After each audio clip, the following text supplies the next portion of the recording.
Box Free with Stephanie. Today I want to show you how to make some basic foods with simple ingredients from scratch, and I hope that you can discover cooking box free and from scratch is fast and delicious. So let's cook together. Today we're going to make cream puffs because they're cream puffs and they're delicious. So I'm going to put on my stove on kind of a medium-high heat 1 cup of water. And to my 1 cup of water, I'm going to add 1 stick of butter or half a cup of butter. And we're basically going to bring this to a rolling boil. Drop that in there. Okay, and then we're going to add a 1/4 teaspoon of salt, so just a tiny amount of salt. And that's it for now. So this will take just a couple minutes to boil. So cream puffs are a really easy thing to make. You can make cream puffs, the little round dough balls, which we're going to do today, or you can make eclairs, which are the same thing, just a different shape, like the tubular shape. So you can get really fancy and make cream puffs or eclairs with really simple ingredients. It's 1 cup of flour that we're going to add to this, and then 4 eggs. But I will say that this is kind of a little workout. You do have to work for your cream puffs because you have to stir and stir and stir, and but that's all it is to it. And if you can use a mixer, I guess, too. Whoopsie. If you didn't want to have to mix it by hand. Okay, so my butter's kind of cold, so we're going to wait just a minute for this to get boiling, and then we're going to come back and add our flour, and then we're going to get our little workout in for stirring. We'll be right back. Okay, it's been a couple minutes. We've got a nice vigorous boil. So now what I'm going to do is get my cup of flour ready, and then we're going to keep this on the heat while we stir our flour in. And we're looking for a nice mixture to like become all one gloppy mess, you know, like we want it all to come together.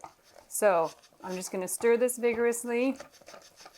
And you also want your pan to basically get a film on the bottom of it. I know it's going to be hard for you guys to see this inside my pan, but I've got a nice film of dough on the bottom of my pan, but I'm going to just keep stirring a minute longer. You can see that dough. That's what you're looking for it to come together into the kind of one big ball. This is where your little workout begins. And it just continues. So I'm going to just stir this for another minute. I don't know if you can see the steam coming up. This is really kind of a hot mixture right now. And that's what we want. Okay. So I've got a decent skin on the bottom of my pan. My dough is, I don't know if you can see that skin on there. My dough is coming together nicely. Okay, so I'm going to turn this off. Take this off the heat. Okay, so now I use a Better Homes and Gardens recipe, which is just really the older style. And it says to simply, it's just been around forever is what I mean, but it says to leave it in your pan for 10 minutes. But what I'm going to do instead is put it into my mixing bowl here, partly because you guys will see it a lot better, and then we don't have to wait so long for it to cool. Okay, so this is what you are looking for, just this stuff that sticks all together. So I'm going to let this just rest for like 2 minutes, and then I'm going to come back and add my eggs one at a time. So I'm going to set my timer. Okay, so when that goes off, we'll come back and we'll add our eggs. So hang on. Okay, my timer just went off, so now what we're going to do is add 4 eggs, but you have to add them one at a time, and you stir it until it all comes together again. So this is kind of where your stirring workout kicks in. So we are just going to stir each time, and it's a really bizarre mixture. It gets all separated and like weird kind of looking, and you just keep stirring, and eventually it will kind of become back to that ball, that one giant clump.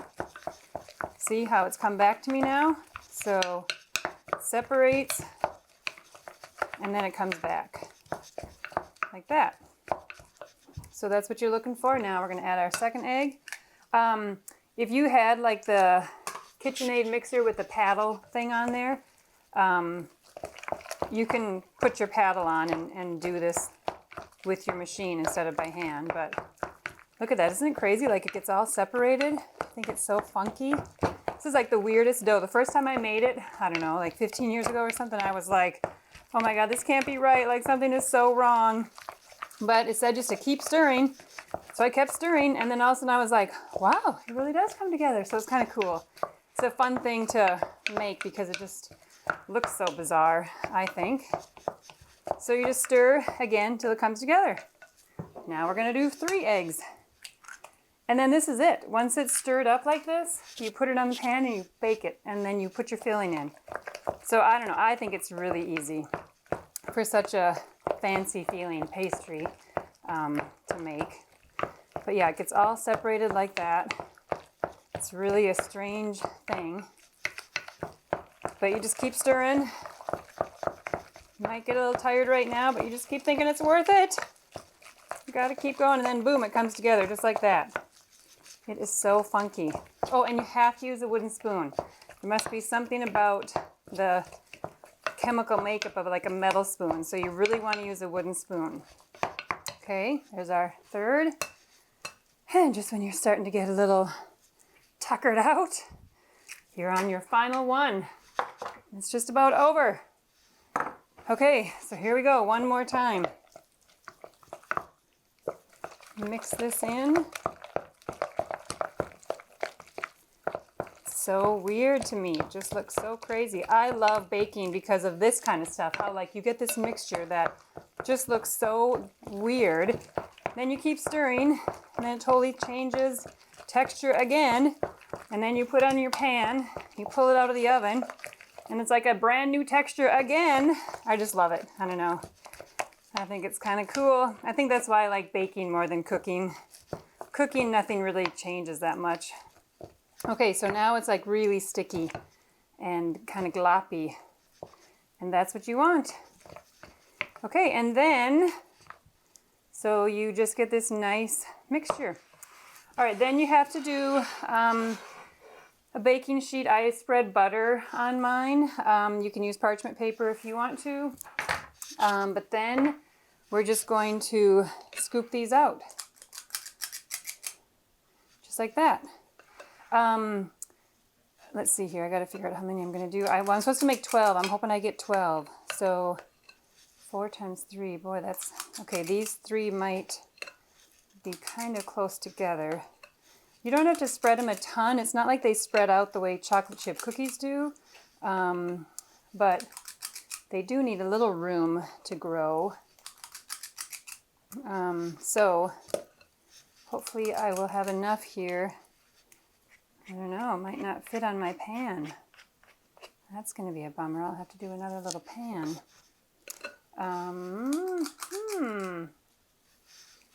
Well, I don't want to make them much. Oh shoot, I'm making these too big. Rats, I was going to do it so that they could be like one bite. Oh well, they just won't be. So whatever.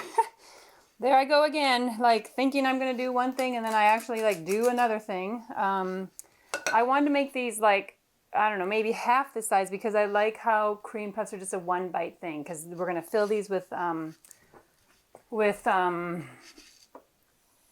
whipped cream. So they're just kind of harder to eat, I feel like sometimes if they're a multi-bite. So I was going to do a one-biter. I totally forgot. Okay, what I'm doing here is just using a little bit of water to smash down any of my little tips that are sticking up. Because these do bake in a hot oven. My oven's already going at 400, not 450, 400. But these little spiky things will probably burn and not look so pretty. So you just want to kind of get them so they're a little more smooth. And then I'm going to have to bake these later. But what was I going to say? Oh, you can do an egg wash if you want.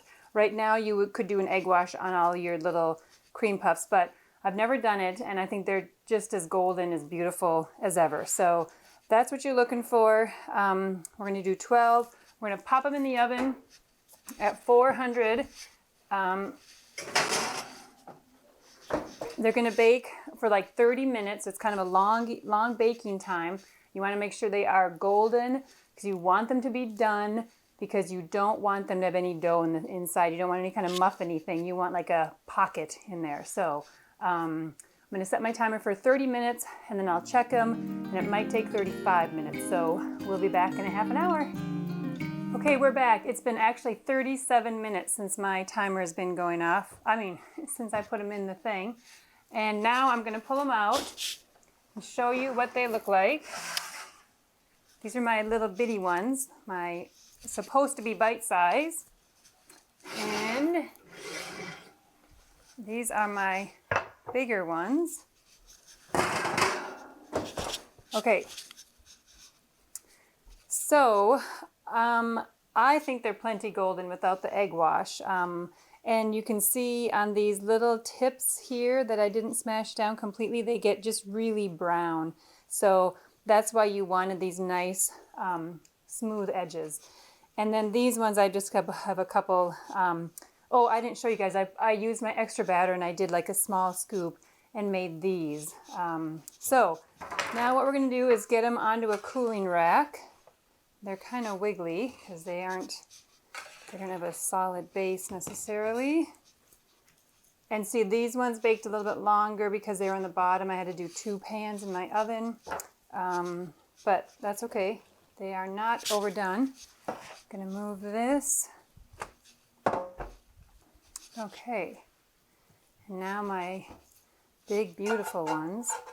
Whoopsie, I just got a bunch of lint from my oven mitt. Okay, so what we're going to do now is let these cool for a few minutes, and then we're going to fill them with stuff. I usually fill mine with just whipped cream because I just think that's just delicious. But you can make like that lemony pastry filler stuff. God, I can't think of what it's called right now. Just lemon or pastry fill. I've never done that because it just seems like it's kind of a lot of work, to be honest. And I think the whipped cream is just delicious and super easy. But you can also do chocolate pudding and all kinds of things, whatever you want. You could do like raspberry jam with a little bit of chocolate, or you could do raspberry jam with the whipped topping. Okay, so the one thing you can do to kind of dress these up is sift them with powdered sugar. I actually rarely do because I just think they're delicious like this. And again, I don't know, I just keep everything really simple, so I actually make them. I don't think these are hard to make at all, and I just think they look gorgeous. So what I'm going to do is cut them open and show you what the insides look like. So these are my little bitty ones. So we're just going to take a knife and cut into these, and you can see how they're really airy. Like there's a little bit of eggy stuff here, but they're mostly open. They've got that nice big opening. And if you want to have more room for your filling, you just pull this eggy stuff out, and then you can just eat it if you want to. This is almost like popover dough or batter, but anyway, that's what you want on the inside. So let me cut open a big one to show you what that looks like. And some people actually cut all of their cream puffs and then fill them and then put the top back on. Okay, look at that beauty. Oh my gosh, that's just perfect. Okay, so see how it looks almost like a popover? It's all eggy and stuff, but it's mostly air. Like it's just this giant pocket, and that's what you're gonna fill. But you can also see it's like super steamy right now, just really hot. So if I were to put my whipped cream in right now, it would just totally melt it and ruin it. So you do want these to cool. And again, I'm not going to cut mine, mostly because I don't put so much stuff in them that I need another top. But like if you did that, like a thick pudding, a chocolate pudding, I do have a pudding show, you could use that chocolate pudding or that pastry filler. Then sometimes people actually have like a big chunk and it looks like a little hamburger type thing, you know, so you want that cut top off. but I don't do it that way. I usually just take, well, I'll show you in a minute here once I cool these off, but I just poke a little hole and like jam it in there and fill it up and just guess when it's full. Like, I don't know, there's no science. You just wait, like you can feel the weight or you just can tell, you just guess. And then I have a nice sealed popover. Okay, so I really want to stuff these, but I know I have to wait. So I'm going to wait. I don't know how long I can wait. 5 minutes, maybe 10 minutes.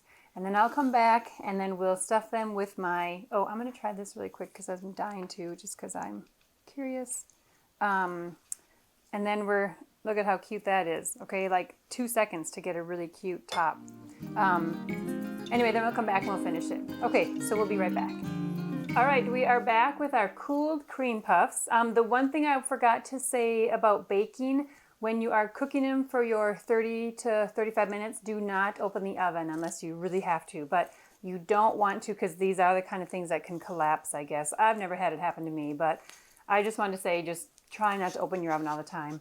But I did open this like, I don't know, 3 times because I was worried about my little bitty ones getting like too overdone. And they were fine. You just don't slam the oven door. You just close it gently and it's all fine and dandy. Okay, so what I have done here is whipped some cream, and this is my little like frosting gadget, but I'm going to use this thing to fill my cream puffs. Okay, now because cream puffs don't have any sugar in them, I've noticed newer recipes you can add like a teaspoon or tablespoon of sugar, but I don't. I make my whipped cream a little bit sweeter. So this was like half a cup of whipping cream, and I did like a good tablespoon of sugar and a nice teaspoon of vanilla to give it a really nice taste. So all I'm going to do, and you could put this in a pastry bag. You don't have to have some gadget, just a pastry bag, or cut it in half and spoon it on there. It doesn't matter, whatever works. So we're just going to push this right in here like that, and then you just push it. You can almost see it coming out the edges there. So I'm going to do 2 of these. So you could cut a little hole, but this is like a little knife itself. So you can almost feel the opening and see it in there. And you don't have to get them like jammed full. I mean, this is kind of a one biter thing. Okay, so then these big ones, I'm going to just poke a hole in here. Try to find a place that will work. And then this holds a lot of stuff. Oh, look at this coming out the end, just like a jelly donut. Okay, so then I'm only going to do 3 right now because you don't really want these to sit too long without being eaten. I don't know that we've ever had them sit like overnight, I guess. I can't remember that. But if they sit overnight or whatever, this whipped topping or your pudding probably wouldn't be as bad, but whipped topping might get a little doughy and might kind of ruin your dough inside. So then you just tap this to give it a few sprinkles. I suppose I should have done this off my serving plate because now my serving plate's all covered with pretty little snow. But either way, looks fine. So there are your cream puffs. Okay, so I'm going to try to take a bite of these and we'll see what kind of mess we get. But I'm going to go for the big one because I'm going to eat a big one right now. So there's my little spot where I stuck it in. So I'm going to bite on the opposite side just to see how much filling I have. Well, I didn't get any. Look at that. Okay, so I'm going to cheat a little bit. Oh, I know. So here's, I don't know if I have stuff on my face. Here's what happened. I have almost like a popover inside, and so it didn't let my whipped cream come through to the other side. So maybe that's why the pros cut them open, huh? So they can actually see that. I don't know. The big ones, I think, are going to be more problematic with that. They're going to be more likely to have that. Let's just cut one open and see if we had that again. Because why not? All right, let's just peek inside.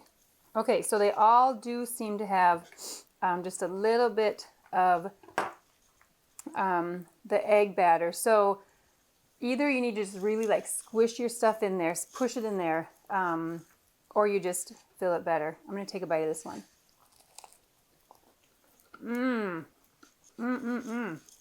They are so good. And they're just not, They're not very sweet, so I would say maybe even add more sugar to your whipped cream, but they're so nice how they're just a really simple, delicious little cream puff that is not overly sweet. So I think they're delicious just like this. Okay, so that is how, boy, I really hope I don't have stuff all over my face. That's how you make cream puffs. I think they're really easy and they're really delicious, and I think your family will love them. So thank you very much for watching Box Free with Stephanie. I hope you liked the show. I really appreciate your time, and I really hope your popovers, oh my gosh, now I'm calling them popovers, your cream puffs turn out and your family loves them, and you jam in there whatever you guys love to eat. So thanks again for watching, and we will see you guys next time. Bye.